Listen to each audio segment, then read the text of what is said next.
জয় জয় শ্রী শ্রী গুরু গৌর প্রেমানন্দে নিতাই গৌরে সীতানাথ হরি হরি হরি বল। এখন বর্তমানে আপনাদের সামনে যে তথ্যটা তুলে ধরতে চলেছি সেটা হচ্ছে কি জ্যোতিষ সংক্রান্ত বিষয়ে আমি কিছু বলে যেতে চাইছি।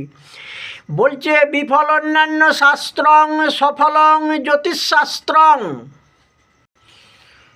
চন্দ্রার্ক যত্র সাক্ষী নৌ। বলছে যার সাক্ষী হচ্ছে চন্দ্র কিনা চাঁদ আর সূর্য, তাহলে এই জ্যোতিষশাস্ত্রটা মাঝে মাঝে কেন বিফল হয়?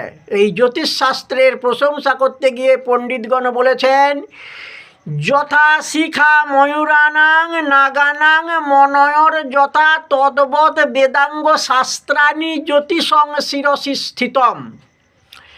বলছে ময়ূরের শিখাটা যেমন অহংকারের বস্তু, গর্বের বস্তু, নাগানাং মানে নাগ, বড় বড় সাপ, সেই সাপেদের মাথার মণিটা যেমন অহংকারের বস্তু, গর্বের বস্তু, সেই রকম ধারা এই জ্যোতিষশাস্ত্রটা আমাদের হচ্ছে গর্বের বস্তু। বেদাঙ্গ শাস্ত্রাণী, এটা হচ্ছে বেদের একটা অঙ্গ।